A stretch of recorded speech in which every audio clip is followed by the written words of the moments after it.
Tu savais qu'un film X-Men Origins Storm, consacré à Tornade, a failli voir le jour? Le film aurait exploré les origines d'Ororo Munro, bien avant qu'elle devienne membre des X-Men. L'histoire, inspirée de fragments de comics, devait suivre son enfance tragique au Caire, la perte de ses parents lors d'un accident d'avion, sa jeunesse de voleuse dans les rues égyptiennes, puis sa renaissance comme une déesse vénérée dans une tribu africaine grâce à ses pouvoirs météorologiques. Le scénario prévoyait aussi de montrer sa rencontre avec le professeur X, posant les bases de son futur rôle au sein des X-Men. On évoquait un ton à mi-chemin entre les films d'aventure et l'épopée mystique, avec une héroïne forte, indépendante et au cœur d'enjeux géopolitiques liés au climat. Je résume, enjeu politique en 2010, c'est pas bien de tuer la planète, il y a le réchauffement climatique. Voilà, ça aurait été ça. Mais le projet s'est vite heurté à plusieurs murs. D'abord, X-Men Origins Wolverine a beau avoir bien marché au box-office, il a été massacré par la critique, et a raison. Ce film est une grosse daube, ce qui a refroidi la Fox sur l'idée de lancer d'autres Origins. Parce qu'il n'y avait pas que Tornade, il y avait aussi Mystique, Magneto, Xavier, bref, tout le monde, même Gambit. Et malgré sa popularité dans les comics à Tornade, on va pas se mentir, elle a pas du tout la même aura que Wolverine pour vendre un film. Et enfin, Ali Berry, qui aurait logiquement repris le rôle,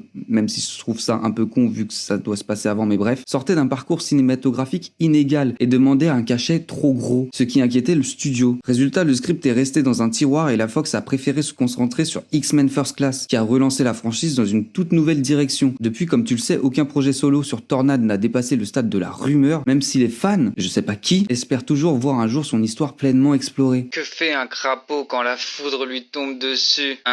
Il dit aïe comme tout le monde. Et ça, c'était de la vraie punchline. Tu m'étonnes que le personnage il peut pas se vendre. La prochaine fois, on parlera de X-Men Origins Magneto. Mais bon, petit spoiler, comme ça t'évite de regarder la prochaine vidéo. Magneto a été abandonné et ils ont fait un micmac entre le film X-Men Origins Charles Xavier et X-Men Origins Magneto pour donner X-Men First Class. Et si t'es arrivé jusque là, n'hésite pas à t'abonner.